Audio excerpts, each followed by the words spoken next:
This video is a project as much as it is sort of an opinion, and it's very personal to me. Have you ever been afraid of learning something new, or even just hesitant about it? It might take me a while to get around to my actual point, but I promise you it'll be worth it. Or rather, I promise that I believe it'll be worth it. We might have just completely different priorities when it comes to judging such things, so don't blame me. Many of you probably know that I have had a very difficult childhood and adolescence. I've experienced a lot of things that no person should experience. I've also experienced a couple things that, you know, they're bad, but they're also not necessarily uncommon. And one of those is what this video is about. So I moved to Germany from Spain during the Easter holiday of the 4th grade, and for reasons that are a bit too complicated to get into right now, let's just say it was a situation that maybe it's not a very good idea to put a child through it. So the school system in Germany, by and large, though it does vary from state to state, functions thusly. You go to primary school till 4th grade, and then you go to a tiered system of middle schools. You have at the top, you have the gymnasium, where all the smart kids go to do all the smart kid things and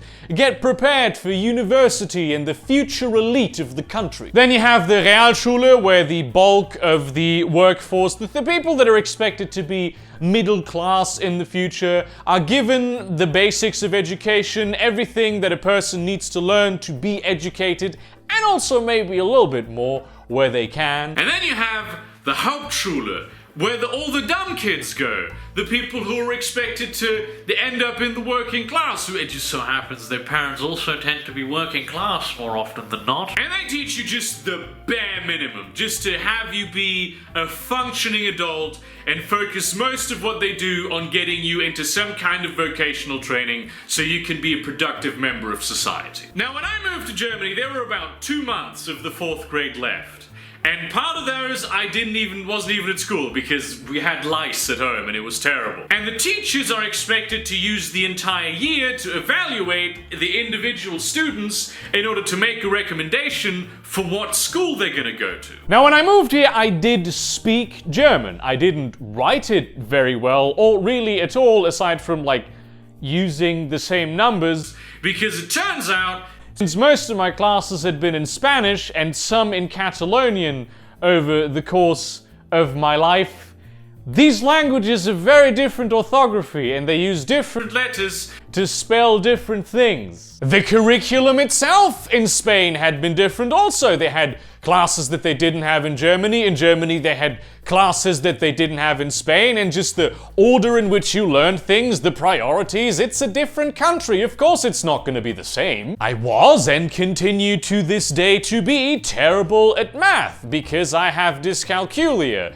which is like dyslexia for numbers. I was never a particularly athletic kid, so not even in sports class could I excel. The only class that I was really good at was English. And at the time, I was led to believe that this was because they teach English in the 1st grade in Spain, but they only start English in the 4th grade in Germany. I think this has since changed. I hope this has since changed. And this is very important to the overall theme of this video, because it turns out in Spain I had already been very good at English. And in Spain I was told that this is because I had already learned a second language and German was very similar to English. And then in Germany I was told that I was good at English because I had already learned English before. In truth, I just have a talent for languages. But I was told that the only thing that I was good at in school was just a fluke. So when 4th grade ended, I was given a choice that I, as a child, should not have been given.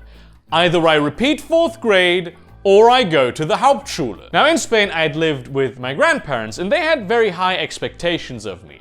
I was always supposed to be not just one of the best, but the best at school. And the greatest shame that could possibly happen was to repeat a grade. That's something that I was threatened with, that I would have to repeat a grade if it turned out that I was too stupid. I recall being impressed with a girl back then because she was smart, and I felt that she was smarter than me. And I told my grandpa about her, and he was like, "Why are you not smarter than her?" So the mere notion of repeating the 4th grade was nightmarish to me. I would have never said yes to that, no matter the consequences. But I should have.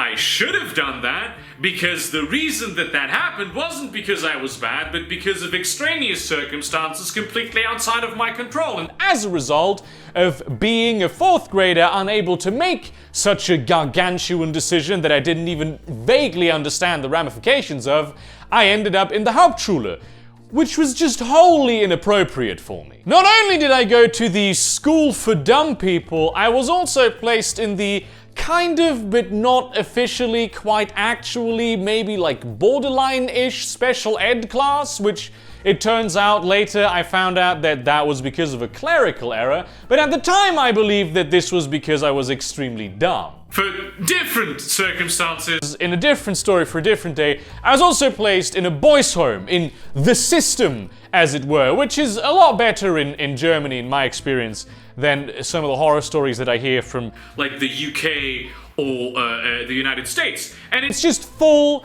of kids, boys specifically, who just were not, the parents couldn't handle them anymore. This was usually the result of, like, mental abnormalities and abject poverty. Most of the kids just came from bad households that were very poor, where people just, you know, they couldn't have anything even approaching a normal life. And those who did come from mid-class backgrounds, which were, you know, very few, usually were just borderline mentally handicapped. In school, my performance wasn't poor at all. I wasn't paying much attention because they were just repeating everything so many times that I grew bored with it. I was daydreaming, I was sleeping, but whenever I was asked a question, I could answer. But because I was in boys' home, and because I didn't come from a wealthy background, and because I didn't pay attention in school, I had to be an idiot child. And when I didn't fulfill those expectations, the teachers and adults in my life began to judge me differently. And by judge me differently, I don't mean they changed their opinion based on new information, but they just applied a different standard to me than they did everyone else. So here's a nice example for that. In 6th grade, I think we had to write a 2-page essay on whales as like an exam. And, you know, though I was massively bored with the class, I did actually think that whales were kind of cool. And so in this essay, I had this genius idea to create a neologism, a new word that existed, but I didn't know it existed. I don't think it actually does officially exist in German, but it does exist in English, which is aquadynamic. So it's aerodynamic, but in water. So what did the teachers do? Well, they gave me a B because I used that word twice. And repeating words is really such a grave offense in an essay. Meanwhile, the kid that got an A, his essay wasn't bad. He was, like, quite clever. I liked him a lot. But it wasn't anywhere near as good as mine. But I had to be a stupid kid. And every time the adults in my life noticed that I wasn't being a stupid kid, I had to be put in my place. They explicitly set out to prove just how stupid I was. Either because they thought I was stupid, or because they knew I was smart, but thought that smart people are arrogant and need to be taken down a notch. Because I did realize fairly quickly that most of the people around me, basically all of the people around me, aside from some of the adults, just weren't as smart as I was. And being a child, I was pretty open about this. I didn't see them as lesser people because why would the intelligence of a person determine their worth as a human being? The kind of people they are, their morals, their heart, their integrity, their honor, those are the things that make people great. And most of the people there had all of those things. I didn't understand that intelligence was in some way correlated to your value as a person. I didn't agree with that. This is part of the reason why I didn't leave the Hauptschule when given the opportunity, because I knew that the few people loyal to me in the world were in that school. But of course, when you're a smart person that talks about how smart they are and how stupid everyone else is, you're gonna have to prove how much of an idiot they are, just to make sure they don't think too much of themselves. And this happened both in school and at home. Several times my pedagogues in the boys' home said that I was only smart, or at least I thought I was smart, because I was surrounded by abject idiots, which frankly I find is an unfair characterization of everyone else who was there. In the realm of the blind, the one-eyed man is king, is what they used to say. In school, this is a great example. I had some teachers who did support me. So I wasn't completely alone, but they weren't usually the teachers who had power in like the college, the collegiate, I don't know what the English word for that would be. I specifically recall one German teacher who would, almost every class ask me the meaning of like really just obscure words, often medical terms that med students learn. And when I didn't know what that meant, he was like, see, you're just as stupid as everybody else. So when you're at boys' home, they send you to a child psychologist for an independent assessment. So this child psychologist meets me once, and he goes, I know what we're doing. We're doing a fucking IQ test on this one. So we do this IQ test over like several sessions, and he goes, listen, this kid isn't weird because he's dumb. This kid is weird because he's smart. He's a child prodigy. He's intellectually gifted. He has an IQ of 136. And this is considering that when it comes to maths, he is functionally retarded. Which is true, I had like a math IQ of 80. But you know what the teachers and pedagogues said? No, the results of this test that you did, the kind of thing that numbers produce, the science, measuring things objectively, it's not true, it's all made up. He just said that to me because he wanted me to feel good. And from that point forward, everything that I did, it didn't matter what it was, people were always out to prove just how stupid I was. Whenever I made a mistake or I didn't know something, they would point it out, they would shame me for it. They would say, ha! I caught the idiot behind this pseudo-intellectual veneer. And once again, these were adults. The kids who were around me, they all accepted that I was smart. They were like, hey, this is my friend. He's clever. Was an unorthodox way to put the pressure of massive expectations on me, but ultimately that's exactly what it was. Here's the problem with that.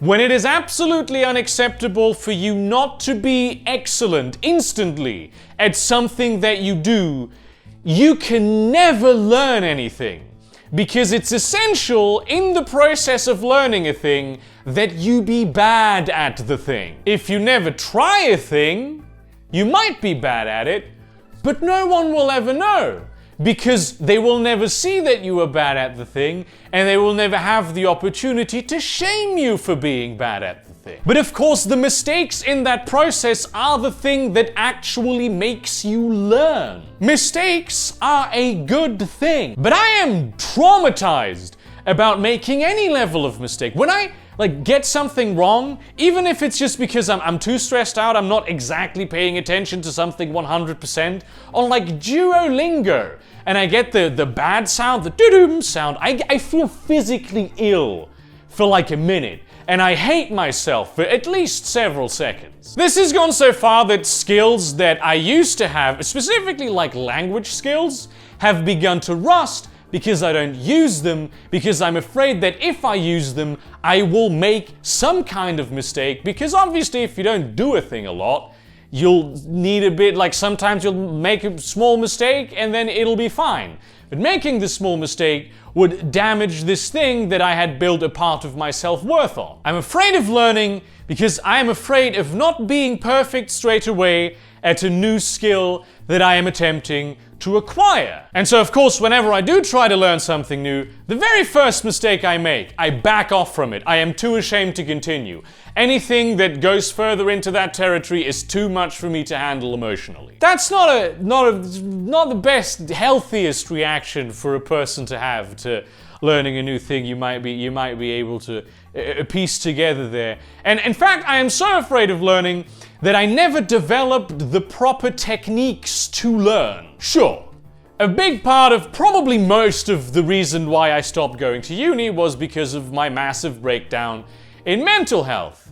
But also, and this probably played a part in that too, it was because I had never, even in high school, had to learn anything specifically to be good at it.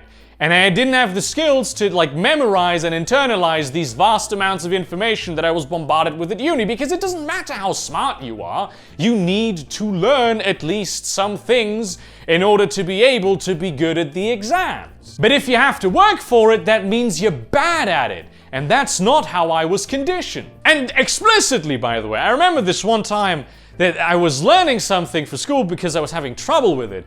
And I was doing it in secret because I was afraid, and I was caught. I was caught learning for school. And so because this adult person knew about this particular subject matter in school that I was having difficulty with, they were like, ha, you have to learn this. You usually don't learn anything. See, this is proof that you're exactly as stupid as everybody else. By the way, these people were like trained professionals at like educating. They raise kids for a living. Like, they get paid for that. And not like normal kids, problem kids. I have no conception as to how all of these, well, not all of these people, but so many of these people could have been so terrible at their jobs. Without the skills of learning itself, learning any new skill, or anything new really, it becomes all the more daunting. Pair this with my regular just being afraid of making any kind of mistake, and now you have a recipe for just being paralyzed. This whole situation kind of turned me into an educative recluse, acquiring only the kinds of skills where I could make very few mistakes, and also the kinds of skills where if I did make any mistakes, nobody else would notice, because I could do them within the comfort of my own cave. I am comfortable at admitting that I'm bad at writing because I'm not. I mean, don't get me wrong, I'm not like a master of the craft by any stretch of the imagination, but I do know that I am at least an intermediate, and I have published a whole lot of shorts. I have a whole book full of short stories, and people are like, hey, I like this. You are good at this. And this is one of my favorite examples of perfect, amazing. One of my earliest pieces of writing, I must have been like 13, 14. It was super cool. I was so proud of it. I had finally managed to write like a short story. And it wasn't really sure. It was just there wasn't any plot to it. It was like bad, objectively speaking, today. So I showed this to one of the adults because I wanted confirmation, like a kid fucking needs a bit of confirmation, someone who believes in them. And so they hit me over the head with Stephen King. And she said, you think you're this, but you're not this. So don't even try. But I did manage to overcome that trauma because writing is something that I can do from the comfort of my own cave, and also because I become suicidal when I don't write. Listen, it's all a matter of motivation. Any and all criticism still just hurts me deeply, even though most of it is super constructive. Most of the criticism I get from people that I like is like, hey, this is really good, but maybe you should improve this and this, and it's all like super legit, but it hurts, and it's not healthy for that to hurt. At the same time, whenever someone's like, hell yeah, dude, you're really good at just the whole thing, I'm like, you're lying. Straight up, you're not telling the truth, you're lying. But I think, like, nearing my 25th birthday very soon, it's time to kind of sort of overcome my fear of learning. I'm an autodidact, not because I'm particularly great at being an autodidact, but because I'm too afraid of other people knowing that I am shit. What is the best way of, being an autodidact while at the same time showing people that, yes, you are shit at this particular thing right now? With this. This is a Hohner blues harp, a gift from my other grandfather who died in 2014. It's a really good harmonica, and it's an instrument that I really like listening to, and I really feel emotionally attached to because I enjoy blues music a lot. So in this 2020, I will finally learn how to play it, and my neighbors will be regaled by the sound of my failure. Not sure if this won't send like the audio into overdrive, right? But I'm gonna try to have you listen to this a little bit, just to show you how bad I am. I'm hitting several notes at once. I'm not good at this. It will require a lot of practice for me to learn this instrument. But wait! there's more. With the exception of a few key areas, I've never been like an athletics prodigy. But I've always wanted to be good at like a martial art because they're cool. So this year, finally, I will actually consistently attend Krav Maga training. I'm trying to do this as like a sort of therapy, not just for myself, but also for others. Because I know that there's a lot of people out there who feel exactly the way I do, who are afraid of learning a lot of things that they actually do kind of want to be good at because they're afraid of being awkward and making mistakes. I figure if I lead by example, maybe I can help others overcome their own fear and then have them push me from behind also. So you potentially doing your thing that you wanted to do might motivate me to do my thing that I want to do. And whenever you are in time, maybe it's just when this video comes out, maybe it's in 100 years, I want you to do this with me. Pick a skill. Any skill that you've always wanted to be good. Any skill that you've always felt uncomfortable admitting that you do not have, that you are not good at it. And learn it. Learn it at your own pace, but learn it. And in the process, learn to accept your failures and to be proud of your failures. Because your failures, ultimately, you don't need to be afraid of them. They are the thing that will make you great. You and I, we have a problem. When we make a mistake, we feel like shit instead of feeling great about having discovered an opportunity to learn. This isn't healthy, and we could be so much better if we only manage to overcome that. Maybe we never will. Maybe this is so deeply ingrained that we will never be able to make a mistake without feeling some degree of shame. But even then, if we continue to experience that, we will get better at dealing with it, and also we will acquire cool new skills. So let's fucking do this, eh? Let's, in 2020 or, later, let's become good at being bad. I'll be expecting like update videos over the course of the year, in between my regular content, just to keep myself honest in this regard. Because now, like, not making mistakes and learning would be shameful, and maybe we can overshadow one shame with a greater shame. Also, if anyone has like good resources for me to like learn the harmonica at home without needing a teacher, that would be pretty cool. So yeah, thank you very much for watching this video. Like, comment, subscribe, share this to your relevant communities, but do not spam them. But also, share this to people who you think might need it. Consider supporting me on Subscribestar or Patreon, or maybe buying some of my merchandise or my short story collection. And in that spirit, learn a skill with me. Just yes, we can. And see you around, cunts.